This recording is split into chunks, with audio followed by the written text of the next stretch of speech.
The next recipe is ossobuco milanese, a rich dish of braised veal shanks serving 4. The ingredients are 4 1 1/2 inch thick veal shanks, bone and marrow in, each about 10 ounces, 3 tablespoons or 1 1/2 ounces olive oil, 3 tablespoons or 1 1/2 ounces whole butter, all-purpose flour as needed, 2 cups or 8 ounces onions, 1/4 inch dice, 1 cup or 4 ounces peeled carrots, 1/4 inch dice, 1 cup or 4 ounces celery, 1/4 inch dice, 2 cloves garlic minced, 1/2 teaspoon dry marjoram, 1/2 cup or 4 ounces dry white wine, 2 cups or 12 ounces tomato peeled and seeded, 1/4 inch dice, 3/4 of a cup or 6 ounces veal stock, salt and pepper to taste, 1 each lemon, grated peel only. For the gremolata, 3 tablespoons fresh chopped parsley, 1 each lemon zest, and 2 cloves minced garlic. Okay, for our next dish, we're going to make another famous dish from the Piemonte region of Italy, northern Italy, that features veal. We're going to do a dish called ossobuco milanese. And this is a dish made with veal shanks here, and preferably the hind shank of the veal calf. It's a more meaty shank than the front shank, so we have more meat, which is what we're going to get to eat here. Osso means bone. We have the little bone here, and buco is the hole in the center, which contains the wonderful bone marrow, which is kind of like the pearl, your reward for cooking this dish. It's what the the aficionados of ossobuco milanese they love. They like to take a little spoon and eat the marrow out of the dish, out of the bone when this is presented to them. And so we'll see how that looks after the dish is cooked. And so we have the hind shank from the veal. We have some onions that we're going to use. And I'll mention this is a standard braising procedure. And so what you're seeing here is really what we would see in many braises. We have the onion, we have the carrot, we have some celery, we have some garlic, we have a little bit of dried marjoram, and just to add a little flavor. And we can use the dried herb in the dish because it's going to be a long cooking dish. It's going to take a couple hours. You could put a fresh sprig of oregano in there, but really the fresh flavors are going to mute quite a bit because of the long cooking, so we could go ahead and use a dried herb in this application. We have just a little bit of flour we're going to use to thicken the sauce a little bit. We have white wine for flavor in the sauce, some tomato concasse, and lemon.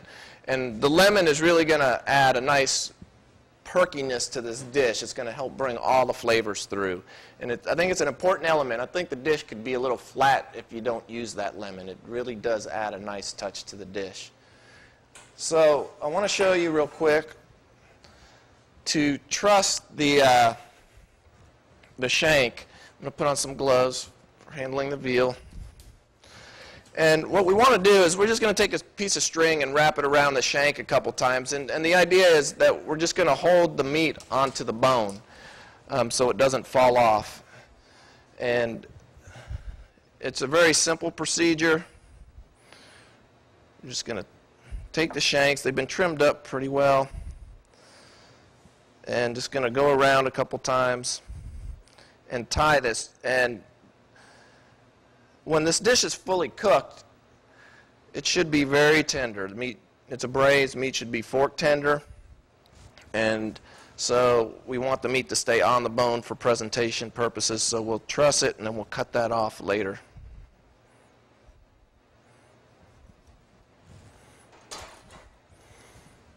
And so you can see it's a very simple procedure to tie these. This is a really nice one. A lot of meat around that bone on this one is really good. And you can ask your butcher, your meat purveyor, to cut these the thickness you would like. You can cut them But 1.5 inches, it's not so thick. You know, you really can control your portion size. 2 inches, 3 inches, depending on how big you want it. And this is a very popular menu item in the U.S. and in northern Italy as well. Okay, so here we have our shanks. And what I want to do with them is just, I want to season them a little bit. A little salt and pepper.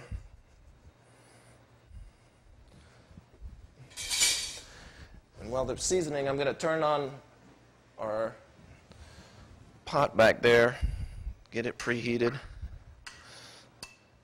Get some salt and pepper on these guys.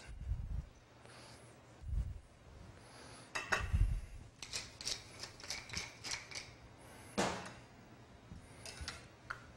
just going to have a little bit of seasoning down on the plate and roll them in it. So all the sides have a little bit of salt and pepper on them.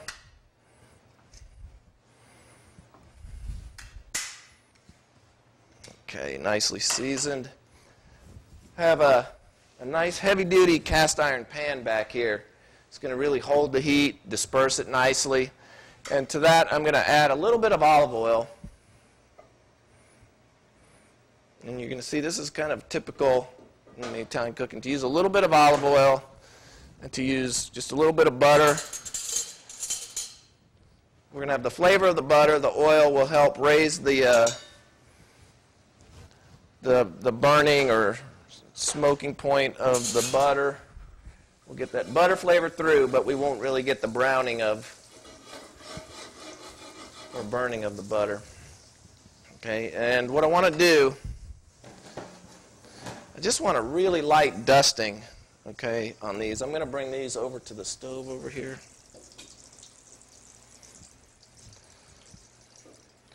Get this fully melted. We want to make sure our pan's hot, nice sizzle. Okay, I'm going to put a little flour on these. Okay, and I want to knock off the excess flour. I don't want a lot of flour on these.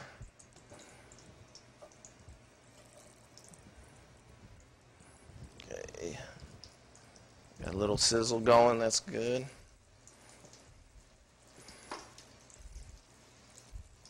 So we flour, knock off the excess.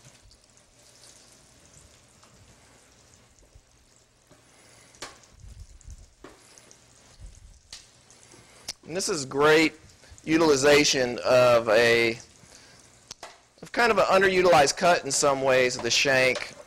It's not typically thought of as a luxury item. But really with this preparation, ossobuco milanese, you really are turning it into a luxury item. You know, you don't have to have a big veal chop or a piece of loin. It's really wonderful to take a really worked muscle that would typically be tough and then use our technique and our knowledge of cooking to soften it through long, slow cooking, break down the connective tissue, the fiber, and make it into something that's really special. Okay, we have a lovely brown color happening here and a beautiful aroma. And so now that we have great caramelization on both sides of the shanks, I'm going to remove the shanks, hold them to the side for a couple minutes till we're ready for the next step.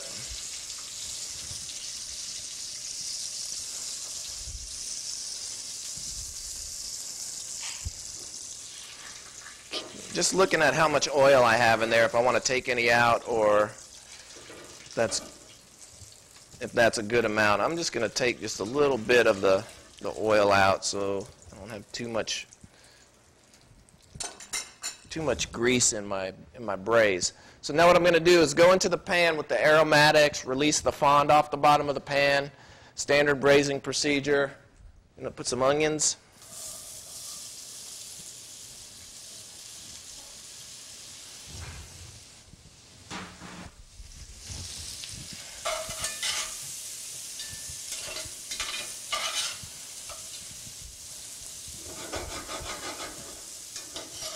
Gonna let those start to cook down. We'll add the carrots.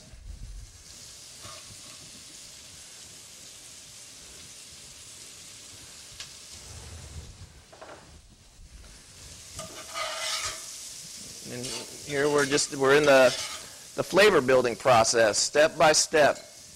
We do the caramelization to the meat, which is adding depth of flavor. We get the vegetables going, and we'll sweat those till they release their essential oils or develop a lovely aroma. We're going to let this cook for a couple minutes to really release the flavors and just start to caramelize just a little bit.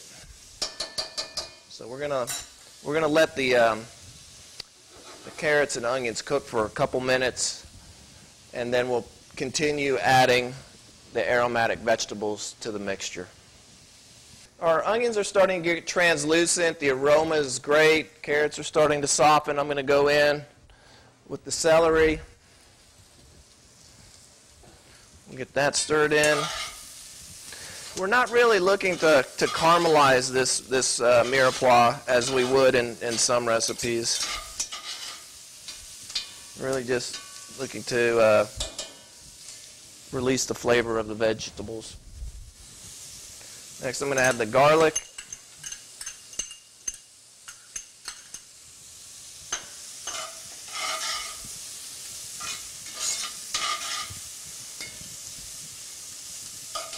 I'm going to add a little bit of marjoram in there. And it's smelling good. I'm going to add just a little bit of salt at this point. I don't want to add much in case we wind up reducing the sauce at the end. We don't want to have it be too salty, but just a touch of salt, a little bit of pepper. Mix this in.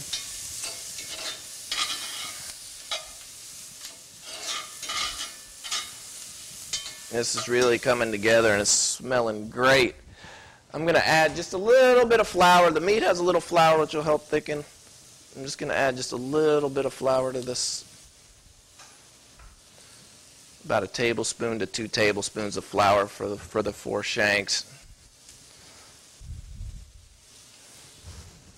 It's going to help give our sauce just a little bit of body. You can see how everything's starting to, the colors are muting a little bit, looking translucent, and it's smelling great. When we do dishes like this, I really feel like I'm cooking, like really developing flavor, flavor upon flavor, building the steps of the recipe, one flavor on top of the next. Taking that underutilized piece of meat and making it wonderful. So our next ingredient is we're going to deglaze with a little bit of white wine. Do about 4 ounces.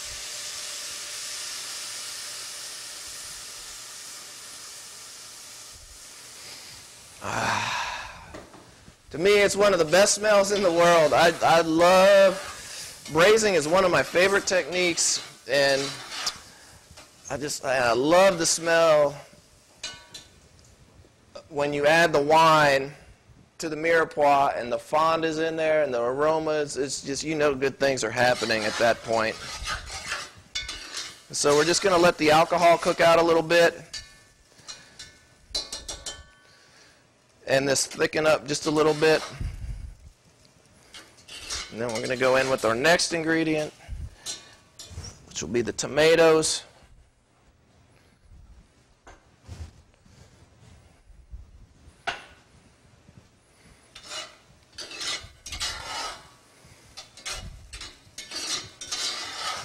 I wish you guys could smell it. You can see it. It looks good.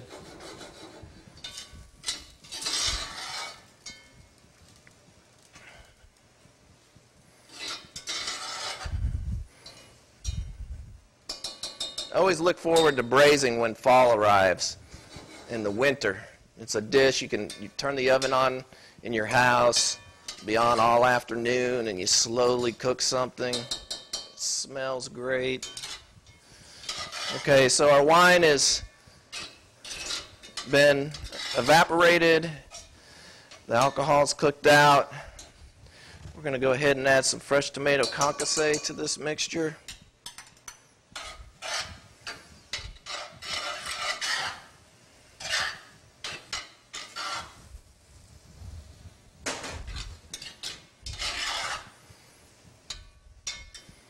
So far we've had a pretty straightforward braising procedure. We just have added some tomato into the mix.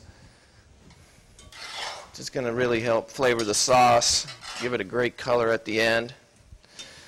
What I'm going to do is add some lemon zest, and I mentioned earlier, this is going to cook in there for a while, and it's just going to give it a background flavor, a little bit of zip that, as I mentioned, is really wonderful. If the dish doesn't have it, it's really not quite the same.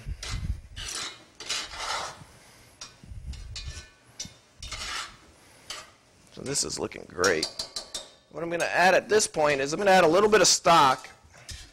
Then I'm going to put the shanks in and see if we need a little more stock or if we're good, because we want it about halfway or so up the sides. And it's going to be a little deeper than what we might normally see in a braise because we have a lot of vegetables in this braise.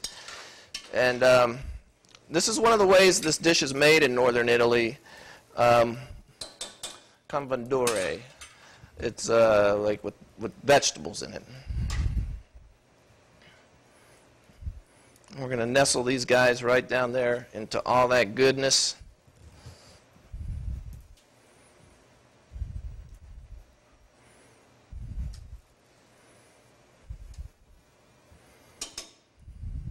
And what we're going to do is we're going to just let this come up to a simmer.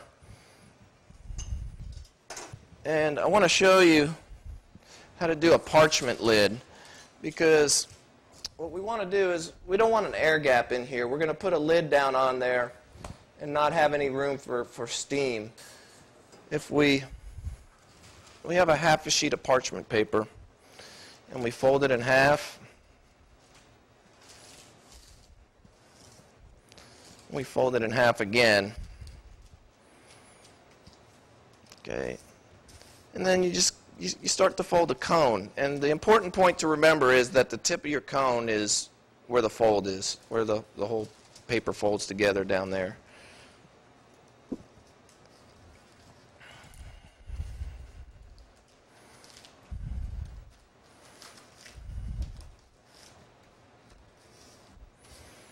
And then what we can do is we just measure how big we want it to the center.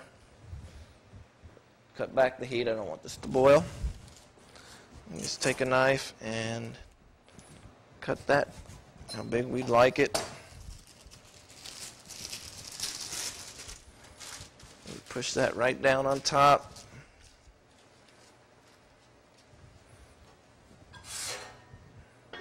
Put the lid.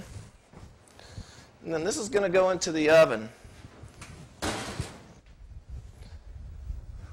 You do it about 300 degrees, and we'll give it a couple hours, and we'll check it, and we'll see if the meat is very tender, and it's going to come away from the bone.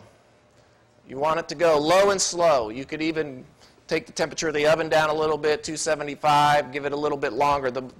The longer, gentler cooking will be really kind to the meat and help it come out to be tender and succulent. You definitely don't want to rush this dish. If you don't have the time to do this properly, if you don't have time to braise properly, you need to select another cooking method. This is something that takes patience and time to do it really wonderfully. Okay, while we were away, our ossobuco's been braising. It's been in there almost 2 hours now, and the smells are tremendous. So we're about ready to bring this ossobuco milanese together. One of the finishing items for the ossobuco milanese is a gremolata. And what we're going to do is just put 4 very basic ingredients together. We have some chopped parsley right here, some soaked and chopped anchovy, soaked in milk and dried, some lemon zest that was done on a microplaner, so it's really nice and fine, and then some chopped garlic. And we're just going to make a real simple mixture of this. This is going to add a really nice pop to the dish. It's not always used, but it's very traditional. You know, the anchovies, there's some who don't necessarily like it, but it is very traditional, and we're going to finish the dish with it.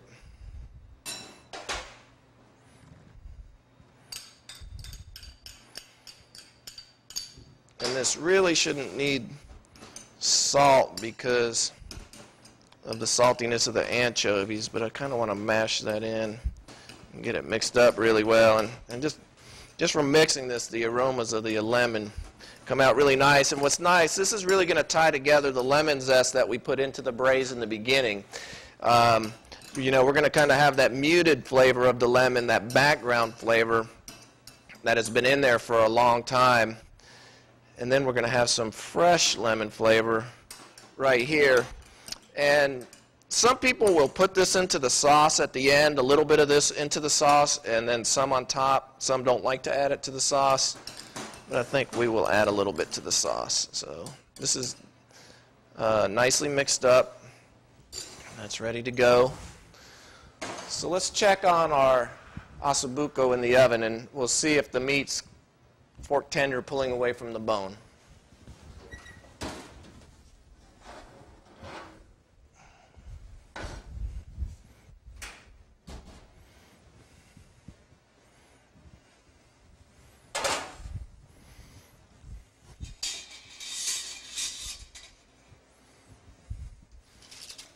So things are smelling really wonderful.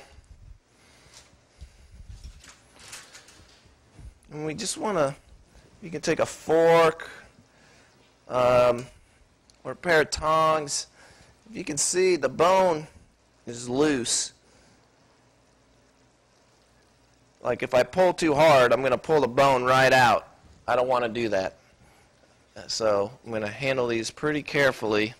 And one thing you can do is, if you'll take a spoon, you can always just kind of slide a spoon under it as well. Take these out. Oh, that looks good. And you can see the marrow, how tender that is right there. It's looking good. And you see how the meat is pulled away from the bone?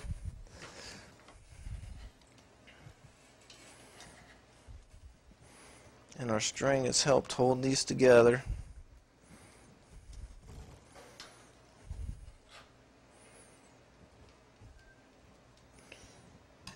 One is really delicate.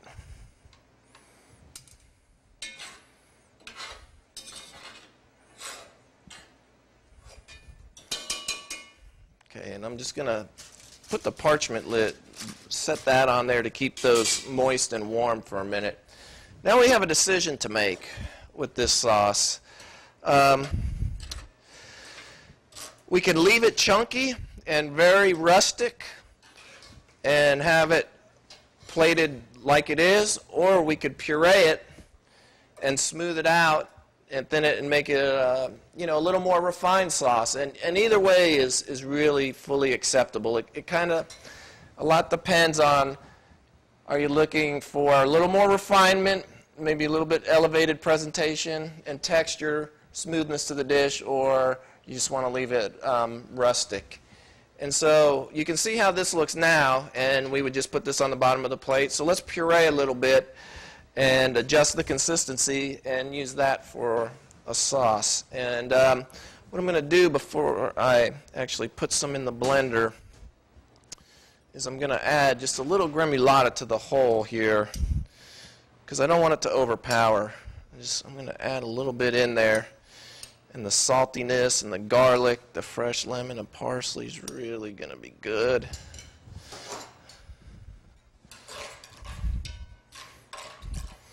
Oh man,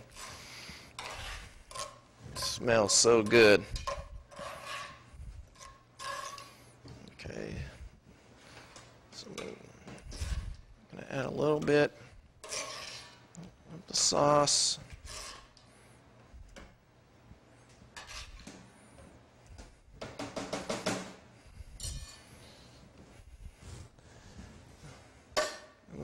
bring over just a little bit of warm veal stock. That can help adjust the consistency a little bit. Remember, when you have a hot liquid, don't put too much of that hot liquid in the blender, because you can blow the top off of it. Squirt yourself with hot liquid. And the other thing is, set your towel on top and pulse it to get it going.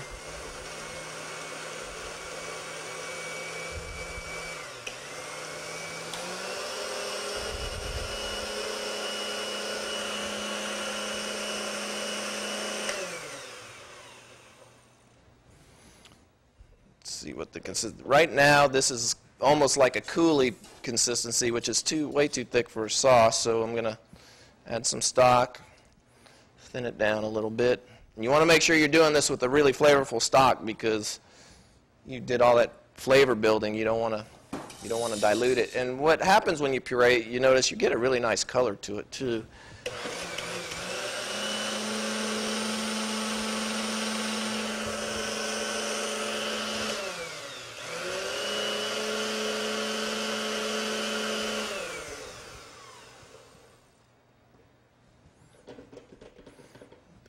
Just a touch more liquid.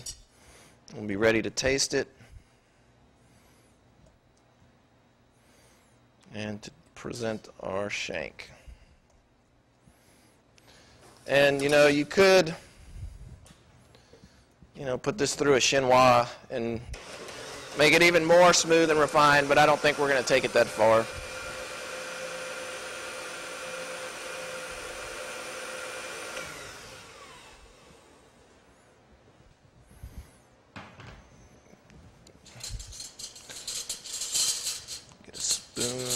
Give this a taste. That's perfect for eating the marrow out of the shank. That's tasty. We need a little salt, pepper, give it a final mix.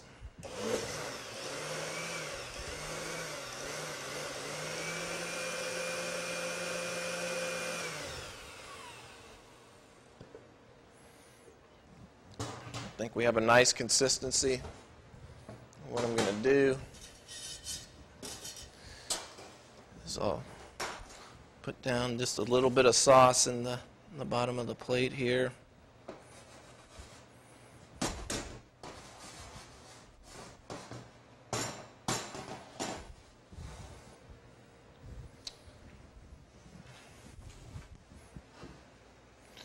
Take our shank. Okay. Need to really carefully remove the bone. You could also take a pair of scissors. Remove the string. You could do this with a pair of scissors.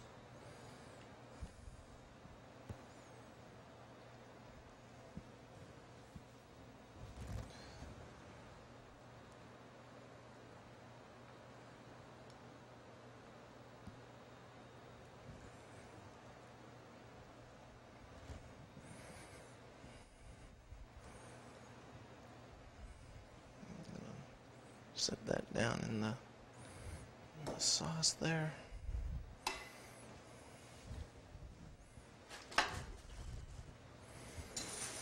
And we're going to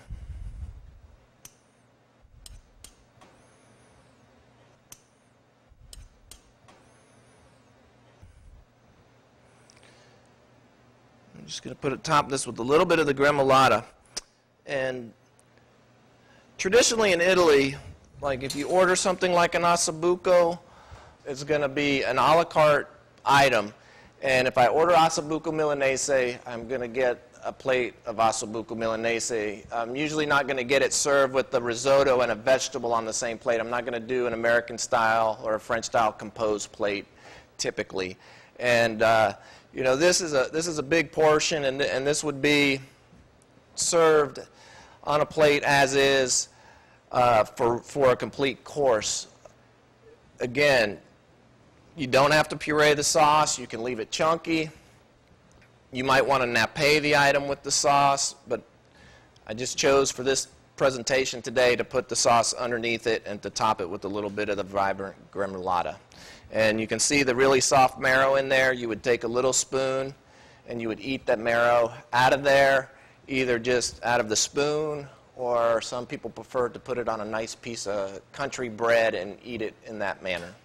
So there we have the ossobuco milanese.